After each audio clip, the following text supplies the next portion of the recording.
आपका मेरे चैनल पे फिर से स्वागत है। और दोस्तों, मैं आशा करता हूँ कि आपका होली का महापर्व बहुत अच्छे से मना और आपने होली बड़ी धूमधाम से मनाई अपने परिवार के सहित। और होली एक जैसे प्रतीक है अच्छाई का, बुराई के ऊपर जीत का।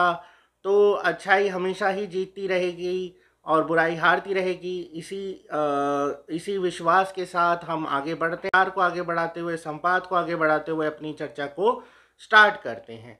तो दोस्तों, हाल फिलहाल में देखिए मैंने यूट्यूब पे कुछ वीडियोस देखे जिसमें अफोर्डेबल प्रोजेक्ट का जस्टिफिकेशन दिया जा रहा है कि अफोर्डेबल प्रोजेक्ट बहुत सस्ते मिलते हैं।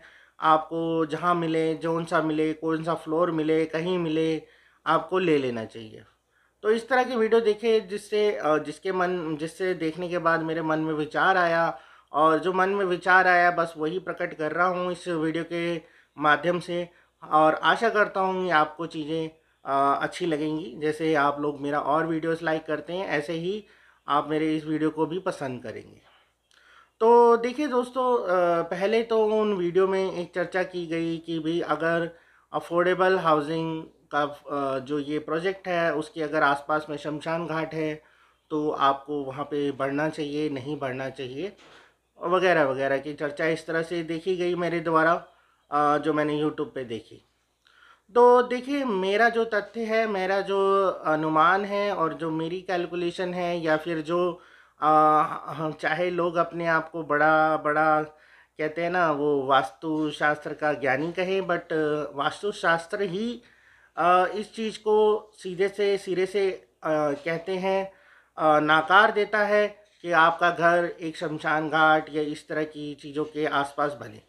ये वास्तु में ही बताया गया है, इसके ऊपर ये पूर्ण तरह दोष है और ये अच्छी चीज़ नहीं है। मतलब बेसिकली अगर आपका घर एक शमशान घाट के पास हो, और अगर देखिए, ये अगर हम वास्तु को भी एक तरफ एक परे रखते हैं, वास्तु दोषों को एक तरफ परे रखते हैं, पर अगर हम देखिए, अगर कोई भी किसी का घर इस तरह की लोकेशन के पास है मान लीजिए, तो वहाँ पे नकारात्मक एनर्जी का संचार होता रहेगा। क्योंकि देखिए, जब हम मृत्यु देखते हैं, किसी की भी मृत्यु या डेड बॉडी देखते हैं, तो हमारे जो मन में जो विचार आता है पहले से ही थोड़ा सा मतलब, चाहे हमें पता है कि जीवन की सच्चाई यही है, पर एक मन में नकारात्मक सी चीज़ें आती हैं और एक डर भय का माहौल बन जाता है घर में।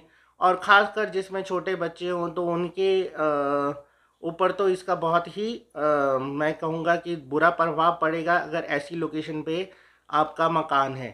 तो मेरा तो विचार है कि देखिए, अगर इस तरह की लोकेशन में कब्रिस्तान हो सकता है या फिर शमशान घाट हो सकता है, या इस तरह की कोई भी चीज़ अगर ऐसी है आपके घर के आसपास है, तो उस जगह को अवॉइड करें।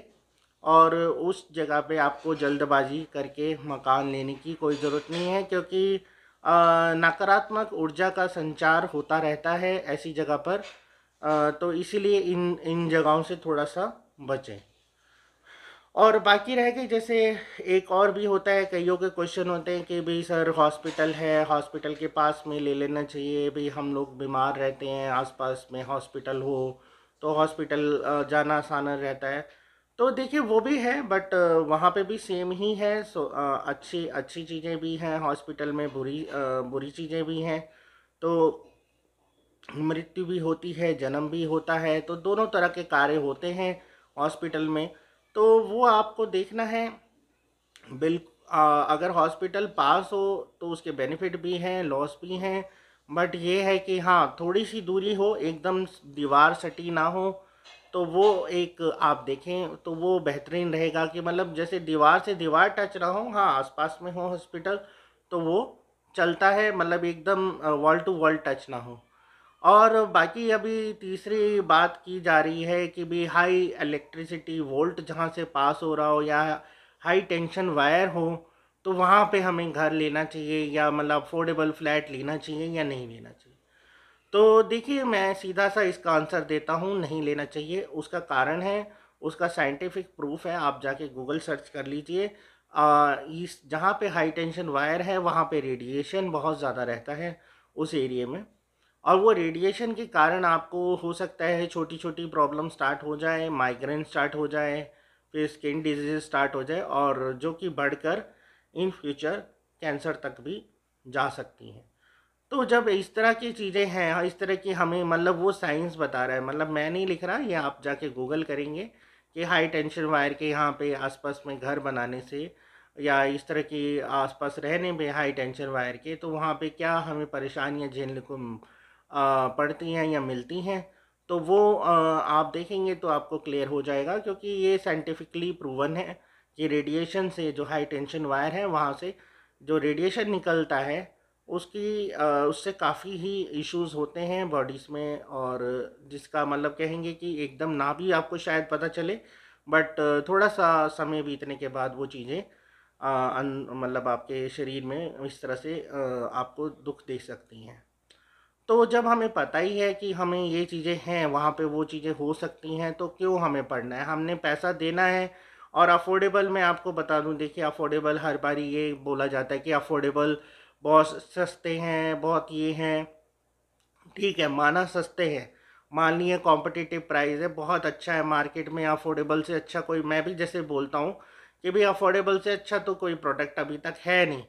पर आप उसमें देखिए ना, कुछ कमियां भी तो आपको मिल रही हैं ना। तो उसमें इतना बड़ा आपको क्लब हाउस मिलेगा, ना ही उसके अंदर आपको सफिशेंट कार पार्किंग मिलेगी, ना ही आपको प्ले एरिया मिलेगा। तो कहीं और वहाँ पे जो डेंसिटी है कितनी हाई है, तभी तो अफोर्डेबल बनाया गया। जैसे अब मुंबई में अगर आप चौल वाला सिस्टम देखते हैं, तो चौल सिस्टम सस्ता पड़ता है, क्योंकि वहाँ पे एक छोटे से एरिया में बहुत सारे कमरे बने होते हैं। तो यही है, इसी तरह का कॉन्सेप्ट है अफोर्डेबल भी, मतलब छोटी सी जगह में काफ़ी सारे फ्लैट बने हुए हैं। मैं ये तो नहीं कहूँगा कि एकदम चौल जैसा, बट आप उस चीज़ को समझिए, मतलब वो सिर्फ एक आइडिया इसलिए दिया गया है कि वो उस तरह के कॉन्सेप्ट में बनाई जा रही हैं चीज़ें, जिससे कि एक आम आदमी की जेब में मतलब कि एक बोझ ना पड़े, और वो एक आम आदमी भी गुड़गांव जैसी लोकेशन पे अपना मकान ले पाए। ऑल दो ठीक है, ये आजकल इन्वेस्टर भी अफोर्डेबल में घुस चुका है, बट ठीक है, चीज़ें वो भी बात समझ आ रही है, वो सब आप समझते हैं क्योंकि क्यों घुसा है। अच्छे रेंटल हैं और थोड़ा बहुत रिटर्न भी देखा गया ऑन पोजीशन। बट इसका मतलब ये नहीं कि अफोर्डेबल बहुत अच्छे हैं, बहुत ही आपको जो इस प्राइस रेंज में जो चीज़ मिल रही है इससे बेहतरीन नहीं मिलेगी। तो इसीलिए मैं ये कहूँगा कि अफोर्डेबल ठीक है, आप लीजिए, बट सोच समझ के लीजिए। मतलब ऐसा नहीं है, अफोर्डेबल अगर अप्रिशिएट भी हुए हैं तो वो लोकेशन वाइज अप्रिशिएट हुए। अगर आपका देखिए, अब आप कोई चौड़े रोड पे अफोर्डेबल है, जहाँ पे इस तरह की प्रॉब्लम नहीं है, हाई टेंशन वायर नहीं है और फिर आपका इस तरह का कोई क्रिमिनेशन ग्राउंड नहीं है, मतलब आपका कब्रिस्तान नहीं है, इस टाइप की कोई प्रॉब्लम नहीं है। फिर एक और बात होती है, हाँ, रिवेन्यू रोड की। तो देखिए रिवेन्यू रोड क्या होता है बेसिकली, पहले रिवेन्यू रोड पे चर्चा कर लेते हैं, फिर मैं आगे इसकी चर्चा को और आगे बढ़ाएंगे।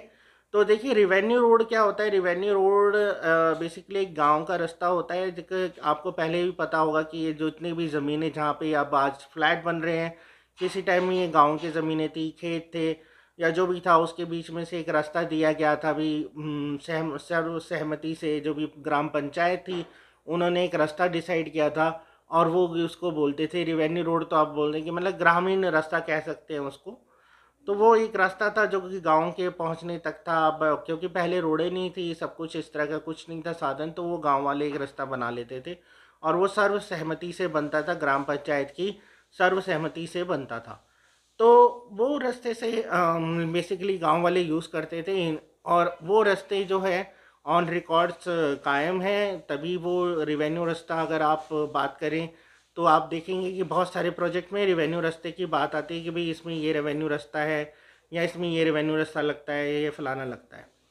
तो देखिए मैं आपको क्लियर कर दूं कि रेवेन्यू रास्ता जो होता है, गांव का रास्ता होता है, वो उसके ऊपर गवर्नमेंट का कहूँगा कि या किसी प्राइवेट डेवलपर को नहीं ले सकता, वो उसको कब्जा नहीं कर सकता, वो रेवेन्यू रास्ता रहता है। बाकी अब ये ऊपर है कि जैसे कई बार क्या देखा गया है कि भी कुछ जो प्रोजेक्ट है उसमें बाउंड्री कर दी जाती है, रेवेन्यू रास्ता उसके बीच से भी जा रहा है। तो अब वो गांव वालों के ऊपर है कि गांव वाले उस रास्ते को यूज़ करते हैं नहीं करते हैं। अगर गांव वालों को लगता है कि उस रास्ते से उनको बेनिफिट है या वो शॉर्ट पड़ रहा है, तो वो उस रास्ते को यूज़ करते हैं, नहीं तो नहीं करते। और मैक्सिमम केसेस में देखा गया है कि नहीं करते, क्योंकि आजकल आपके चौड़े रास्ते बन चुके हैं और रिवेन्यू रास्ते की आजकल इतनी खैर कोई ज़रूरत नहीं है।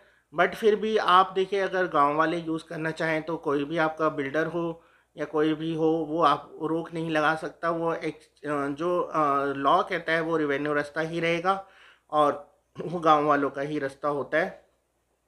उस पे प्राइवेट डेवलपर उसके ऊपर कब्जा नहीं कर सकता, और मतलब उस रास्ते को एक तरह से टेक्निकली बोलें तो बंद नहीं कर सकता। वो गांव वालों के ऊपर है, वो यूज़ करना चाहते हैं या नहीं करना चाहते। अगर वो यूज़ करना चाहेंगे तो वो कर सकते हैं।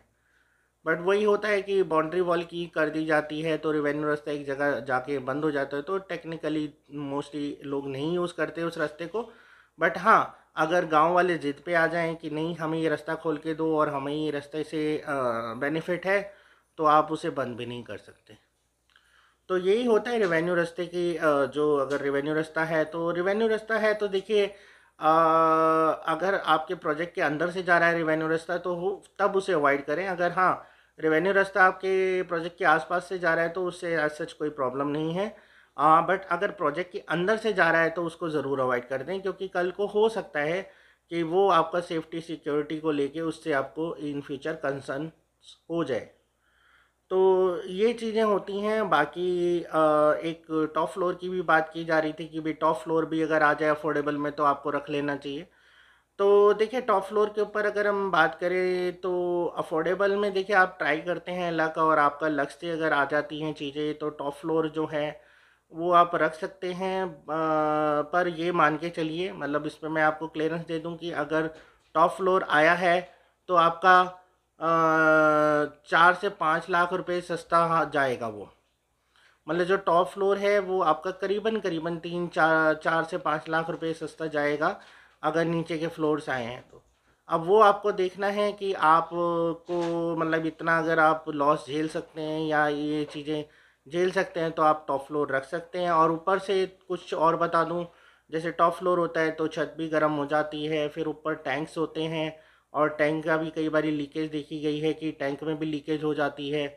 तो वो भी देखी गई हैं प्रॉब्लम्स टॉप फ्लोर पे। तो इस तरह की प्रॉब्लम्स आपको देखने को मिलती हैं टॉप फ्लोर में। अगर आपको लगता है कि हाँ, आप ये प्रॉब्लम झेल सकते हैं और इस तरह की परेशानी आप झेल सकते हैं, जैसे धूप गर्मी है तो गर्मी बहुत लगेगी, और इन फ्यूचर जैसे कभी बाय द वे आपका टैंक में कुछ लीकेज हो जाए, पानी लीकेज हो जाए, तो वो पानी भी टॉप फ्लोर पे ही सबसे पहले उसका इम्पैक्ट आता है।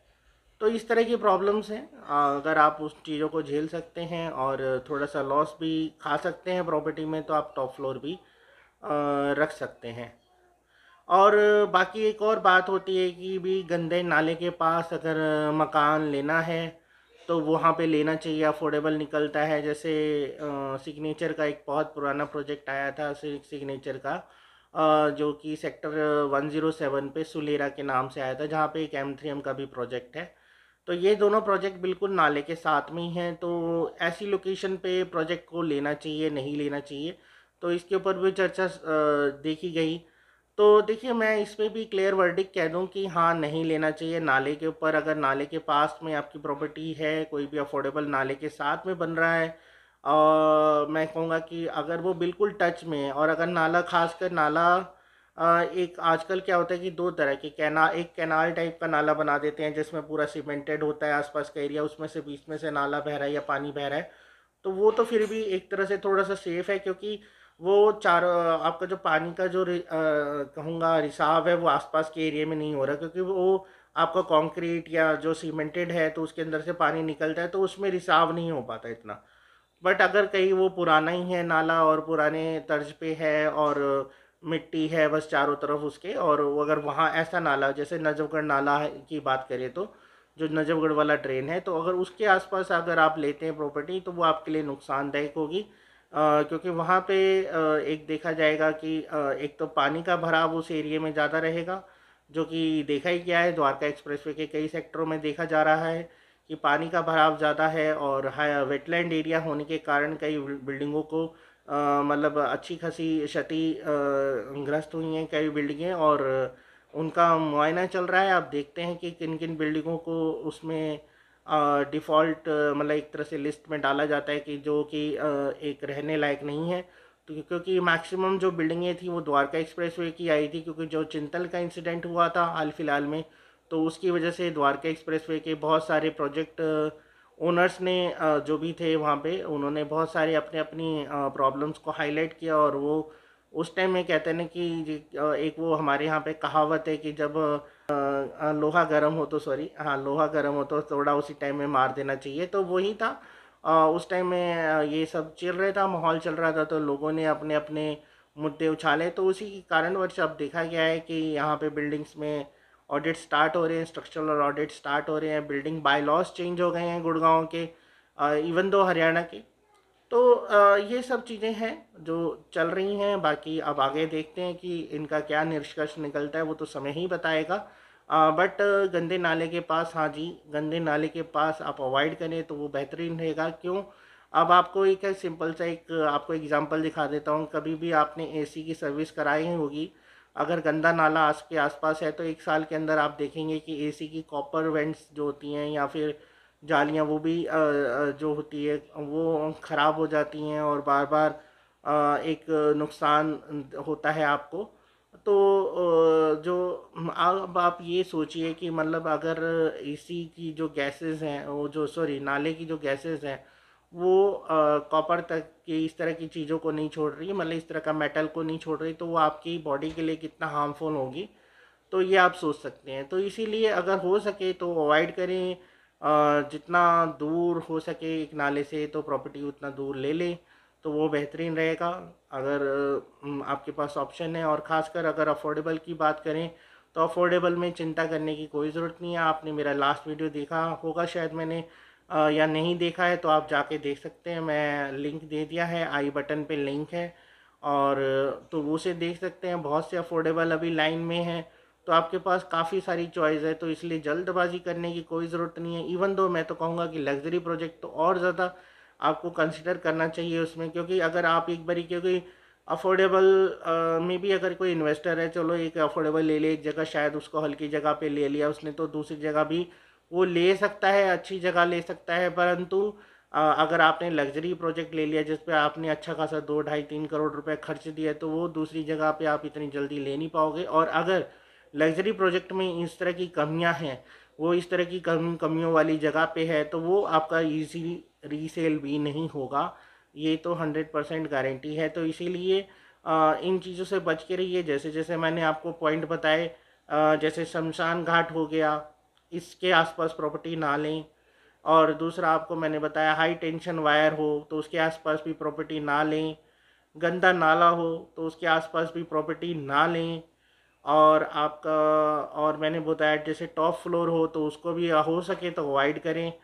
और आपका मैंने और क्या रीज़न बताया था, मेरे दिमाग से उतर गए हैं। तो इस तरह के कुछ रीज़न थे, मतलब आप देख सकते हैं, देखिए। और बाकी और भी किसी का कोई देखिए सुझाव हो तो वो सुझाव दे सकता है, कि हाँ सर ये कैसा रहेगा, या आप क्वेश्चन भी कर सकते हैं कि मैं इस तरह की, मेरी प्रॉपर्टी फलाना फलाना इस जगह पे है, या तो मेरे को वो रखनी चाहिए, या मुझे कंटिन्यू करना चाहिए उसके साथ, या मुझे उसके साथ आगे बढ़ना चाहिए कि ये भी प्रॉपर्टी में ये दोष है। और बाकी एक छोटी सी टिप्स वास्तु की, देखिए मैं भी आपको देते हुए जाता हूँ। वैसे मैं कोई बहुत बड़ा वास्तुकार नहीं, बट थोड़ा बहुत पढ़ता रहता हूँ वास्तु के बारे में।